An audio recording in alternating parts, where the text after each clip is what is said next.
Have you ever wondered what public safety could look like if we reimagined it from the ground up? Watch Reimagining Safety, a powerful documentary that explores solutions rooted in dignity, care, and justice. Visit reimaginingsafetymovie.com and join the movement to build a safer, more equitable future for everyone. Hello, everyone, and welcome to Conversations for the People with Matthew Solomon. I'm Matthew Solomon. When we talk about AI, artificial intelligence, and its usefulness in communication and education and technology, and we're seeing all the ways that it's being used and implemented and growing and growing and growing, there's also that element of social programming, systemic racism, misogyny, patriarchy, colonialism, imperialism, all the things we've been talking about that are baked in to the programming of AI platforms. So how do we circumvent that? How do we introduce decolonization into AI?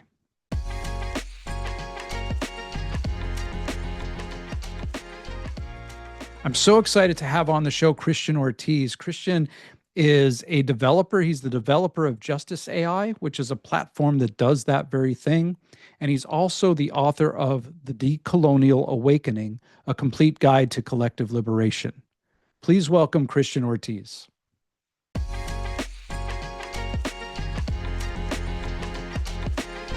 All right, Christian Ortiz, welcome to Conversations for the People. Thank you so much for having me. Yeah, I've been really excited to talk to you. And, we first connected, I don't know, several months ago. And it's so funny because I think I found you on TikTok originally, or it might have been Instagram, like one of the videos.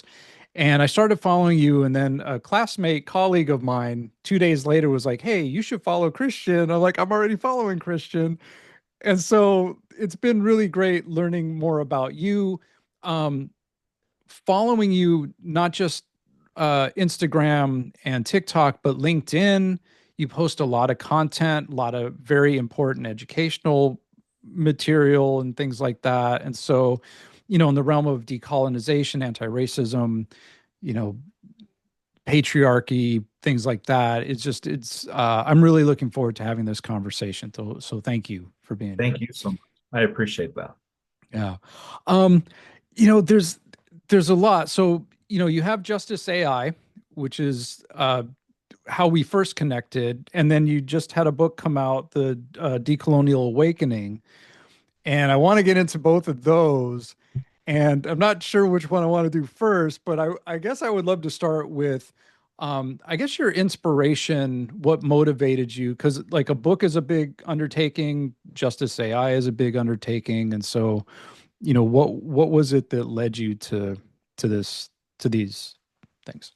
Yeah, absolutely. I think my journey started pretty early. I grew up like everybody else. We're born into this racial caste system. I was a 80s, 90s baby, so I was raised in a patriarchal household alone. Puerto Rican single mom raising three boys in East Coast and even the West Coast. And, we grew up in a very tumultuous time period where I think America was at its all-time highest in trying to shove these ideals of these westernized colonial ideas more than ever, at least in our generation. And so I grew up very problematic. I grew up with a lot of problematic ideals and was very patriarchal, very misogynistic, had a lot of problematic insights to things. And then I had my racial awakening where I discovered that racism was very alive and well, personally in my youth in the South. And so living 25 years south of Atlanta, ultimately I became highly involved into activism and deconstructing for myself, even deconstructing religion and how all the systems come to play. And I just dedicated myself to education in this. And so ultimately, I started my own business in 2019 for social media marketing. By 2022, I got invited to do beta testing for ChatGPT. And being an activist, I was like trying to converse with it to see what it actually knew in the space and how much it can resonate. And I was like, oh, this is a totally racist patriarchal misogynistic system, right? Like the bias was real and I got to discover it. And I noticed that nobody was talking about it. We were in a state of awareness that, oh, AI has bias and this, that, and the other. But when I'm having these one-on-one conversations, I quickly determined that most people didn't even know what bias actually was and how it manifests, and they didn't understand how it drives all over the social issues that we have in the world. And I just started really understanding the disconnect between humanity and these concepts. And I also started noticing that nobody was wanting to make a change. And then I realized this because they didn't know how. And so I was like, I can figure this out if I can collaborate with enough experts in the field of DEI and even people who've been in DEI since before DEI was a global conversation. And so for 2023 on, I collaborated with over 560 individuals, all parts of marginalized communities, experts in their fields that were talking, writing books and articles, and had so much to contribute to the academic space of DEI since before DEI was a global conversation. They've been in this field for 30, 40 years each. And so each of them provided the data sets for me to program into the back of a GPT. I came up to them and was like, hey, I want to develop the system. All I know is that I need the data and I need academics and I need permission and I need to get everybody involved. And it was like, yeah, you can have whatever you want. And it was PDFs after PDFs after PDFs. And then OpenAI allowed for anybody to create their GPTs later on in 2023-ish. And I was like, this is my time. Let me see if I can make this happen. And that's how Justice AI came to be. And I programmed it, I figured it out, and I started using it in test cases in local dermatology offices here in Denver, schools, people who even Remax, just to see how we can identify bias and to see what the system could do. And as soon as I realized that that was going to be my journey for the moving forward, I started the book. And so um, all of the disconnects that I started piecing together in society, I was like, I need to write about this. I need to talk about this. I need to help educate as many people as I could. And then posting on LinkedIn actually became kind of the foundation of what my chapters were going to be. I started posting articles. And by the end of the year, I was just like, I have a whole book here. I just need to condense it. And that's kind of how they all fell into each other. Wow, that's amazing. I love that. I love how it just at least the book part organically came about just through what you were doing, because a lot of people are like, I want to write a book or I want to do this, but I don't know how to get started. And it's like a lot of us are already doing work. It's just a matter of putting it all together. That's right. Um, yeah. Yeah, And, yeah. and so with Justice AI, like, so I'm newer to AI. I teach college. Um, I like you, grew up in the 80s, so I saw enough Terminator movies that I'm like, I'm not messing with AI. I don't care what it is. Yes, yes. So I've been late to that. And then I've had things where like students like turn in a paper and it's like, no, you didn't write this. Um, but how is Justice AI, like how would you explain like what that is or how it's different from maybe ChatGPT or something like that? Yeah, absolutely. So, the first thing that I tell everybody is that they have to remember that artificial intelligence is neither artificial nor is it really intelligent. It's a regurgitation of our worst selves, right? So, Mm, the Eurocentric Western data sets, basically all of your textbooks that you've been raised on, that isn't necessarily wrong per se, but it's incomplete, I would say. All of that incomplete data is what trains all of these AI models like ChatGPT and Claude and whatever ones, Proximity, I think is a new one. No matter which ones you use, these companies have just programmed data, these language models with all of this incomplete and sometimes wrong and most times, problematic data sets. And so what makes Justice AI different is that the data had to be trained through marginalized academia. So the data sets had to be, I mean, hyper pumped by Black, Brown, visible minorities, LGBTQ, neurodivergent, and then the expertise that drives those communities itself, the doctors, the lawmakers, the people in tech, no matter whoever I spoke to, their data sets are what drove this system to be able to identify bias. I also programmed it in the back end to decolonize the data. And what's interesting is that the data is so colonized with Eurocentric perspectives that I have to prompt it to say, decolonize your answer. And I've gotten in the back and forths with my AI to say, why can't you automatically do it? And it will literally tell you is that the data sets that it's trained on are so Eurocentric that you have to command it to decolonize it. So, but it does it, and it's able to, and it provides such an in-depth breakdown. And I programmed it even to deliver outputs that resonate with neurodivergent individuals. So if you're ADHD or dyslexic or you have autism across whatever spectrum, it's easier to digest the information because of how it breaks it down. So it becomes, it's such a, and I say this as humbly as possible, but it blows my mind every time I use it because it's really revolutionary. Yeah, I mean, as you're sharing all that, because I think of, so as a, white male growing up in Los Angeles, which, is supposed to be like this, progressive model of society, which it's not, but it's more progressive than other places. But going from identifying going from, okay, racism is, just like Klan robes and Nazis, and like, oh no, it's not, it's systemic, and here's how it's interwoven with policing and prisons and the criminal system. And then the decolonization part, which is like another layer, and the patriarchy part, and all of these other influences.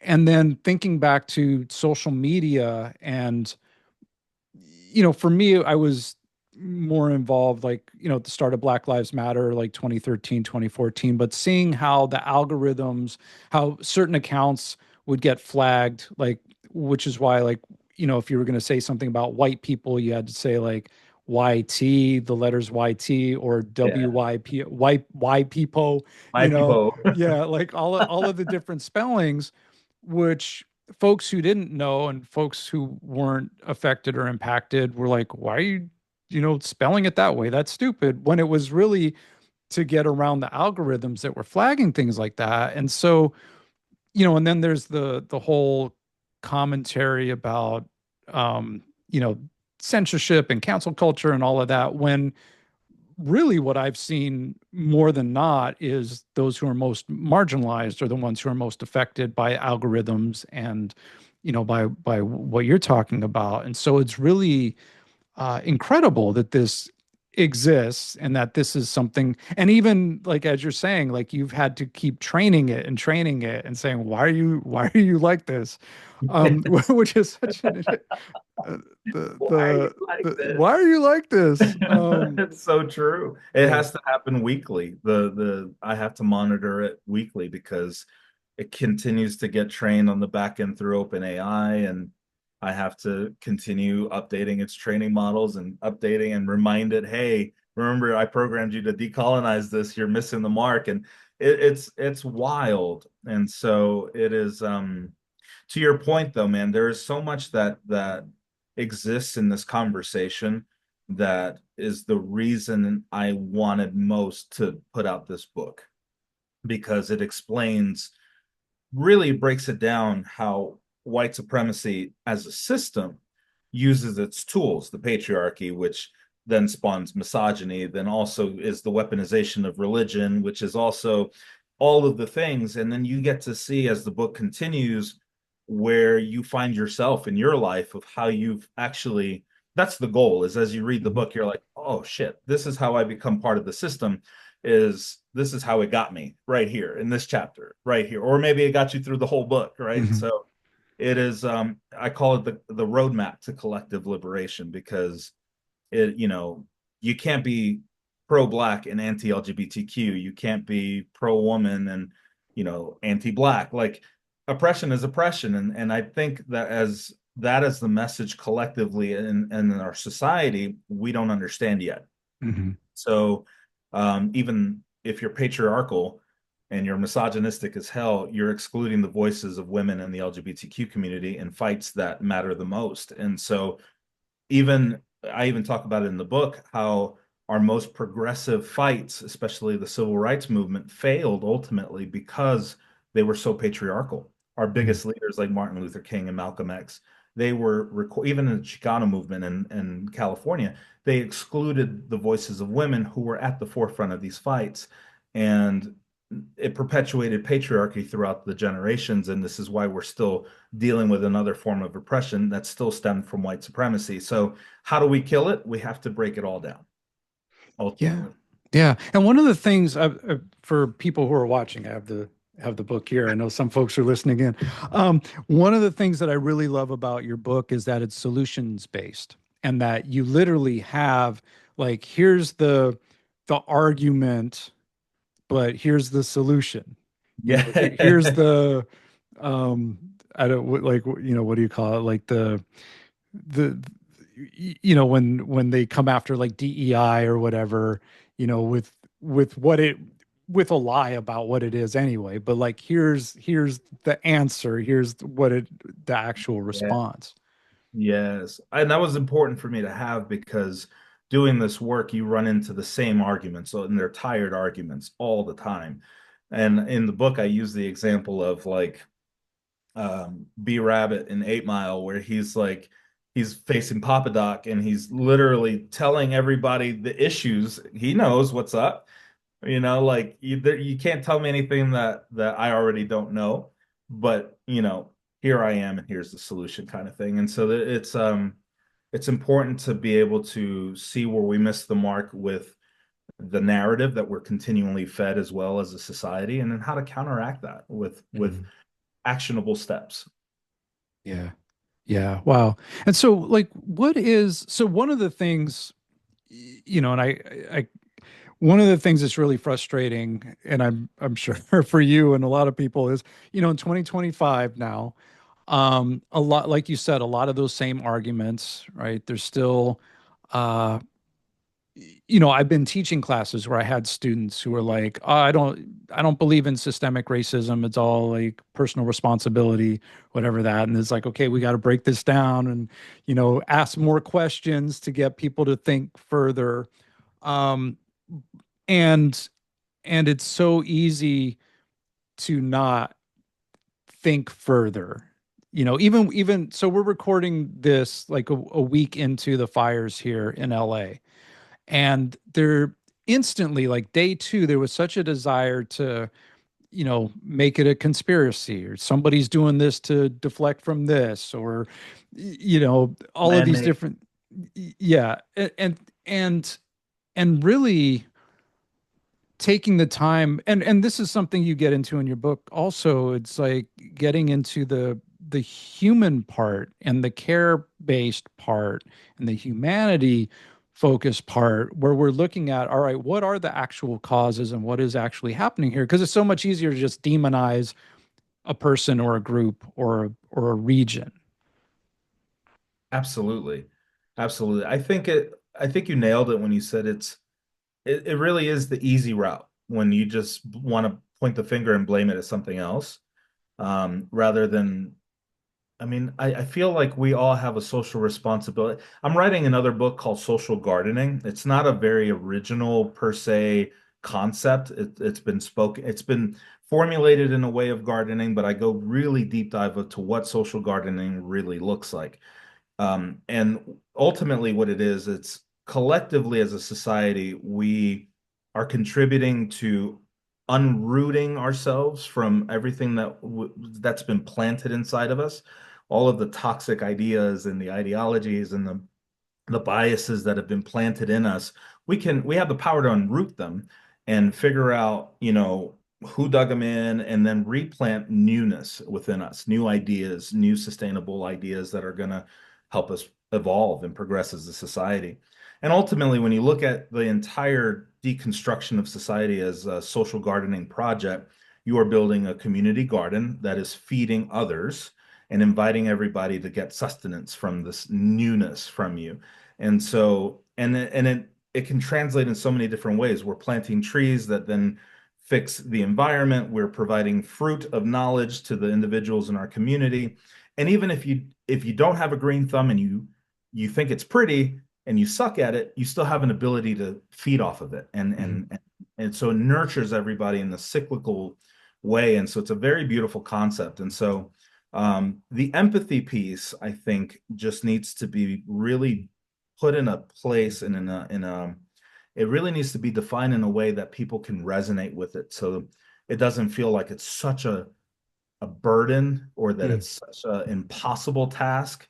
I try to really bring tangible ways to get people to really think, well, it doesn't really require a lot. It starts with us, right? It doesn't have anything really to do with anybody else. And so it's a very interesting conversation to have. Yeah. And actually, I'm glad you brought that up because I was one of the things for me is always like messaging, like how do we reach people? How do we make people care? I had much more faith in people's empathy, you know, 6 years ago, before 2020. Uh, Yeah. um, Uh, and we see like with the fires here, people really coming together. mhm. Um, and it and it would be great to get past needing a tragedy to bring people together. And so I'm curious in your work and in your perspective, what are the things that triggers somebody's empathy or opens somebody up to wanting to do this work? Because I think that's also, the other trick is like I do this work because I wanted to, because I recognize this doesn't work. It's not good. It's completely, you know, hypocritical to everything I've been taught, and I care about people. And so, but not everybody is like that. So I'm curious your perspective on how we can reach people. Yeah, it was so interesting because I just got out of a group panel right before we met. One of the things that came up was this conversation exactly, except nobody really asked, just led to this conversation. For me, what I find to be the most helpful, what makes the most sense is to recognize that no matter what your ethnicity or race is or background or upbringing, if you've committed yourself to this fight, I would say, or into this delivery of knowledge, forgive the noise in the background, um, you have to remember to, sorry, you have to remember to pick your battles. And you have to remember that we're not in the game of convincing anybody because we don't have Mm, the power to make anybody believe anything or do anything they don't want to do.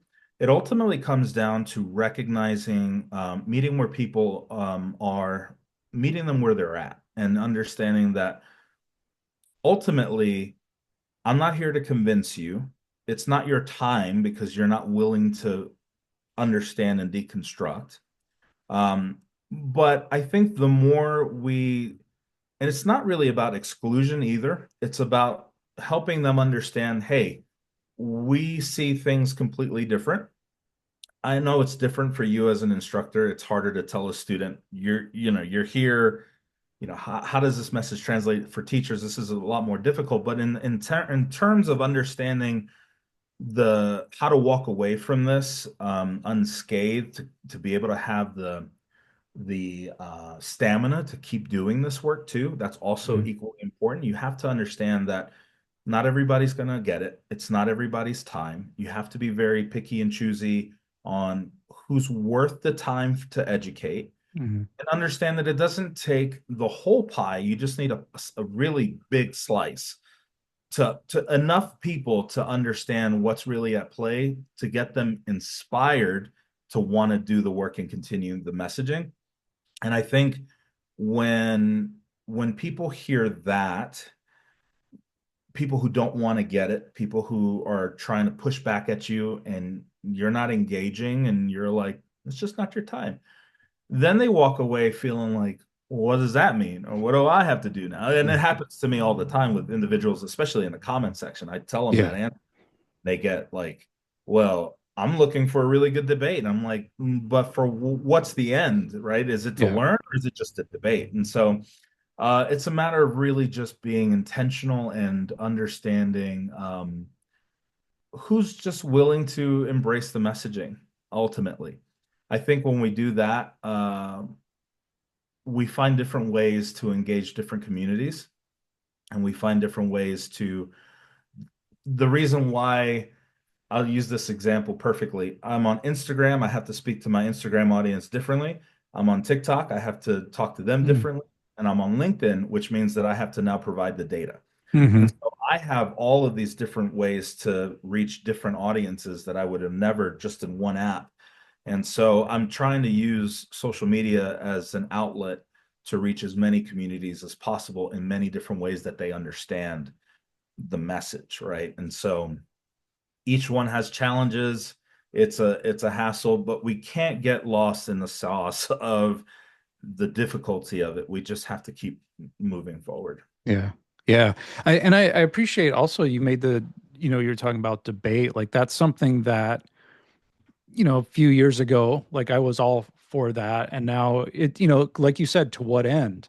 Like I'm Right? not going to just, I don't have time or energy to just argue points for the sake of arguing points. Right. And this has been, for me, with the genocide in Gaza as a Jewish person who's not Zionist and seeing those kinds of debates over literally, people's lives. Um, yeah, Mm. that's been a whole other thing where it's like, okay, well, how can we position ourselves to share information to reach the people who are uh, open and receptive? Mhm. Because some of those, like you said, some folks are, they're not ready, and some of those folks are not ever going to be ready, likely. And then we got to still hold space for all of that because you never know. Like somebody could wake up and it's like, oh, didn't see That's that right. coming. I'll tell you. So one, this is such an interesting pivot to this conversation because I started my social media marketing company. It's a consulting company for small businesses on how to market on social media and how to build their brands. And over time, it inevitably just morphed into a DEI BA, the belonging and Mhm. accessibility portion as well, of how to consult businesses through a DEI lens, right? And so what happens is it gives permission to organizations to engage in the comment sections, but understanding how that conversation manifests, understanding how you can actually use it to the benefit of the greater good. Mm. For example, I'm on Instagram on my Mod Atlas Media page, which is my company. Somebody writes a very ignorant comment, and I've got clapbacks. I'm not calling them names. I'm not doing whatever, and I'm not even engaging because within two or one or two comments, I already know that this user is just a troll, a bot, somebody who wants to stir the pot. Isn't They just want to argue for argument's sake. Mhm. So what I do is I'm very intentional in my comment section. And I say, I'm going to pin your comment. And for those reading, this is the issue. This is what we're not engaging in. This is what I'm explaining to counteract this point. Follow if you like, follow for more, Mhm. educate yourselves. And it's always like this call to action, but it's such intentional comments that I leave on troll comments. And what it ultimately does, it becomes this digital activism that occurs that people don't really know actually have massive impact on readers. How many Mhm. times do we get lost in comment sections because we like the tea and we like the drama? But what if you're that one person that you read this comment and you're actually starting to get schooled in a comment and you're like, oh God, now he's got me thinking about what's actually at play. What does this mean? Mhm. And I've had hundreds of people tell me in my DMs that comment made me Google, made me research, made me Mm. do all this stuff. And it's just another way of pulling people in to deconstructing themselves and the Yeah. way that it's just very, very interesting. So I say all that to say that there's just a lot of intentional ways that we can communicate the message. and be intentional with our marketing. And we're all marketers. We're all in the social Yeah. media space, so we have to look at ourselves as a brand and a business. And even if we're not making money, but we have an impact and we have a responsibility of the messaging we put out. So I just want to make sure that all of my accounts and my brand across the board is very unapologetic, and that not to bring that mess into Mhm. my Yeah. Awesome. Awesome. Before we go into this last part, where can people reach you? Where can they follow you and learn more about you? For sure, for sure. Right now, TikTok is up in the air. I'm Oye Mira, Oyemira. It just means hey, look in Spanish. It's kind of my tagline. I am in the new Red Book, Chinese app that the TikTok migration is moving to. I'm also on Instagram as the real Christian Ortiz, and then I have all of my brands. You'll find me. You can click on my link tree and just follow all my accounts on there. It's probably the easiest way Yeah. to do. Awesome. Yeah, I will be migrating. It's a fantastic app. Yeah, my daughter uh speaks Mandarin and first told me about it like a couple days ago, and then I saw people. I think some of our mutuals were even posting about it. It's like, all right, yeah, maybe I'm usually not at like one of the first to go onto a new platform, but given the circumstances. Yes. They're Yeah, calling them TikTok refugees. I yeah, died laughing when I read it, but I was like, they're not wrong. yeah. So just the last thing I wanted to ask you about was, 2025, new administration coming in. Um, I'm anticipating things getting a whole lot more challenging, even though they are challenging. And I'm just curious your thoughts and visions on navigating this uh, and still fighting for liberation and what that might look like.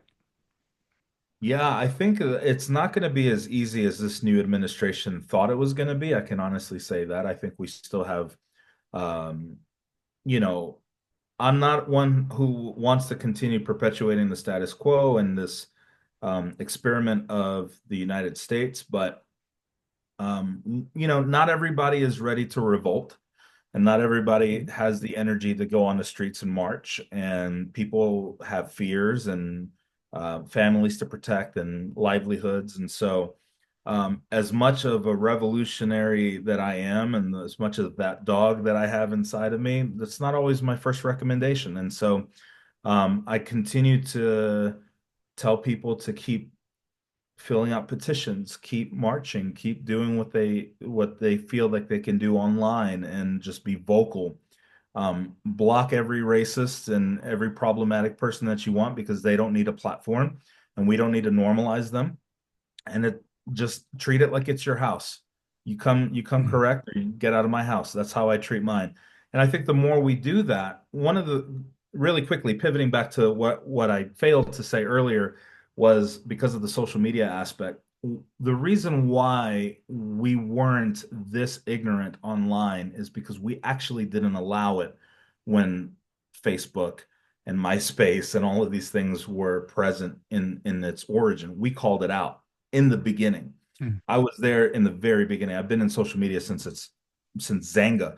And so Okay. when people would post things, we would call it out immediately, and it totally normalized not being an ignorant douchebag online. Mhm. And so this is where we have to continue going now more than ever. The minute you see something, block it, report it.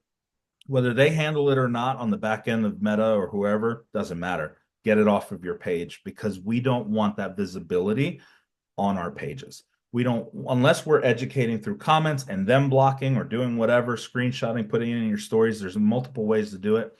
My advice is just don't make room for it in 2025 and in the next 4 years. And I promise you, if the majority of people start doing that, they're going to crawl back into their holes, and they're just going to live in their silos of misery. But it ultimately is the power that we have. Yeah, I love that. Thank you. And that's something like, with social media, um, that it's my living room, right? It's my house. 100%. And I do have, I have friends that are like, "Oh, I never block anybody because I just want them to like, you know, give somebody rope and they'll hang themselves." And I'm like, "Yeah, I'm built a little different. So I'd rather just get them off For my page and sure. not deal with it and all of that." So I really appreciate that. And yeah, thank you. It's my pleasure. It's my pleasure. There's a power in allowing that space to manifest itself in our platforms. I call it, it gives them the illusion of popularity. Mm, So when you don't block them and you allow it, then people think, well, it can't be that bad. He's left it on his page. But if we treat it like a plague or a cancer, then, we know it's there now. It's yeah, not like we're masking something that we're trying to just sweep under the rug. We just are kicking it out of our house. yeah, yeah. That's a Awesome. very important thing to take away. Yes. All right, Christian Ortiz, thank you so much. Thank you, Matt. Really appreciate your time, and it's always great connecting with you. Same. Thank you so much. All right. Thank you so much for listening, for watching, for tuning in. Please like, subscribe, share, do all the things to help keep the show going. Make sure you follow Christian on all of his platforms. Those are in the show notes. And go watch Reimagining Safety. Visit reimaginingsafetymovie.com and subscribe for updates and screenings. You can even host a screening in your community. So thank you again for watching and listening to Conversations for the People. Until next time, all power to the people.